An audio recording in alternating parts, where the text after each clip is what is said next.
Welcome to Falcons TV, joined by the head coach of the Springfield Falcons, Brad Larsen, and Springfield sitting atop the Eastern Conference in a tie with Syracuse.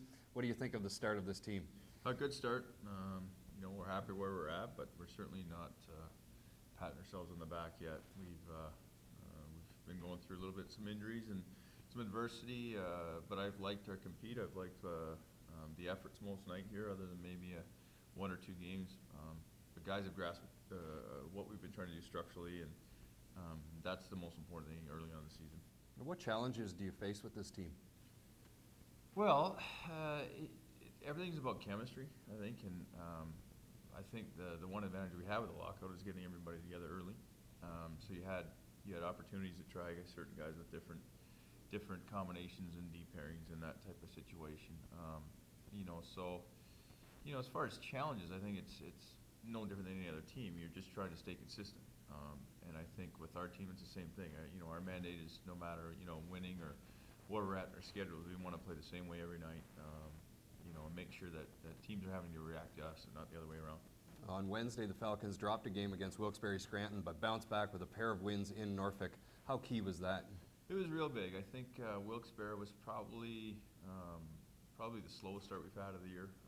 We went in there and they really took it to us early. They came at us hard, and that was a good wake-up call for us. I think they were 6-8 at the time, wins out of 8 games. So we knew it was going to be a tough game. They play very similar to us. They play fast, play hard, and to me they just outplayed us. And for most of that game, so I think it was a good eye-opener for us. And going to Norfolk, that's a tough building.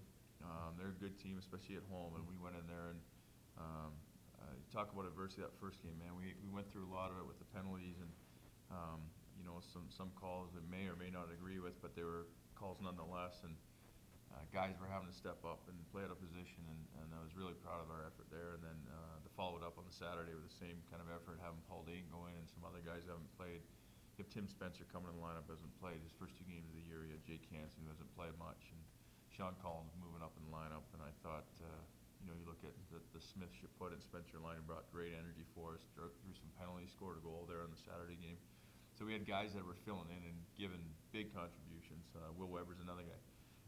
He's been on the East Coast, came up, played some big minutes for us too. So that's what you like to see. And I think as a coach, it makes you really happy to see that, you want it to be as seamless as possible. If guys go down, that people can come in, and that was probably the biggest thing that I took from those 2 games.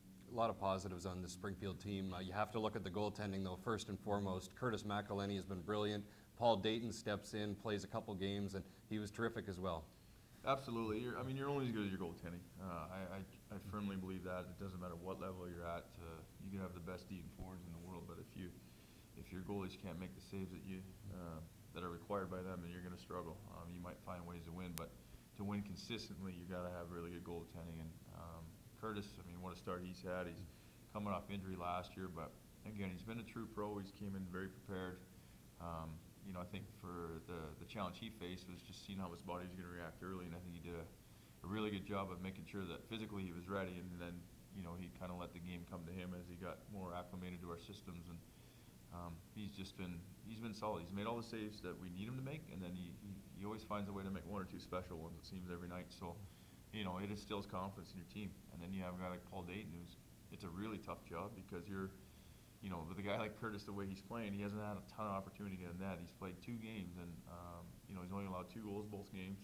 Played some really good opponents with Bridgeport and Norfolk, and to get a start once every 3 weeks is not an easy job. And he's risen to the challenge both times and gave us a huge game in Norfolk, and the game in Bridgeport we lost in a shootout, but he gave us a chance to win, and really proud of him and how he's responded.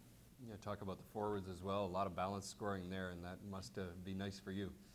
Yeah, anytime you get balance, it's great.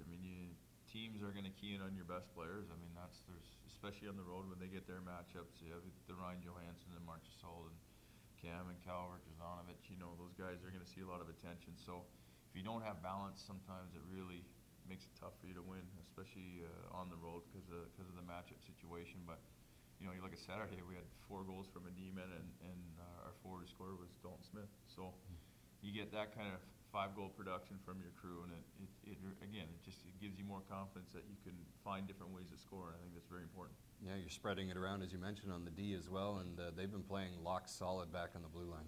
Yeah, they've, the way we play, we're very demanding of all our players and our D especially, and what's required of them, and they bought into it 100%, and practices are not easy a lot of times for these guys, and what we've asked them to do, and requirements of them skating and making sure that in our D zone plus getting up ice, they've been really, really good, really solid. Nothing suffered in the D zone coverage, and I think that's the one thing we want to make sure we address is our goals against. If you want to be a top team, that's got to be near the bottom of the league if you want to be a high-end team consistently. And guys have bought into that. It started with our goaltending. Our defense have done a good job, and our forwards are doing a great job of tracking.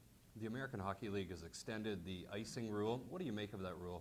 Well, it's some nights I like it, some nights I don't. It's probably like anything. There's always that period of time where probably right away you're negative towards it, but you know what? I think it's good that they're trying this stuff out, especially here, and we get to see. And I think for the most part they've done a good job with it. There's only been a couple of instances where I maybe disagree, but that's going to happen anyway. I mean, even with reffing, whatever, you're not going to agree with everything. So I think they've done a good job. I think the linesmen especially, it's a lot of judgment in there for them, and them trying to figure out what's right, what's wrong. And again, they're learning it as well. So you got to give them a little bit of grace, but you know what? We just do what we're told by the league and go with it. And I think up to this point, it's been fine. Yeah, the Falcons are participating in Movember as well, and you're participating along with the players. But it's really something near and dear to your heart. It affects men's health issues, and you've had some personal setbacks in that regard. Yeah. Do you want to talk about that? Sure. Yeah. Cancer's affected me twice. I had my last year in 08, 09. I had a stage 2 melanoma in my upper back there that I was very fortunate to find. A dermatologist found it, and it was teetering towards stage 3, which gets a little scary because it gets in your lymph nodes and stuff. So got very fortunate to catch that. Had surgery there, cut that out, and then my last year playing in Portland, I was diagnosed with testicular cancer. So had the surgery, and everything went well, and did some radiation in the summer. And so it's one of those things where I tell everybody, awareness is the key, especially with the 2 types of cancer that I've had. Very preventable, and if you're aware of what you're looking for, you can stop it quickly, and that's is catching these things early, and giving you the best chance at a long-term health. And now with a family, I really see the importance of that, and making sure that I stay up on that. Yeah, well, Falcons fans can donate as well by going to the Falcons website at falconsahl.com. We're approaching Thanksgiving here. You have a lot to be thankful for, and another little one on the way. Yeah, baby number 2 is going to be, we found it was a boy, so due date's here early December. So my wife I think she's ready to have the baby sooner than later, but I'm holding out for a little more time because I don't know if I'm ready yet, just with our schedule. But no, we're very excited. We've been very blessed, and we're just hoping that everything goes well in delivery. Happy Thanksgiving to you and your family. Thanks, Brad. Thank you. That's Brad Larsen, the head coach of the Springfield Falcons. Thanks for joining us on Falcons TV.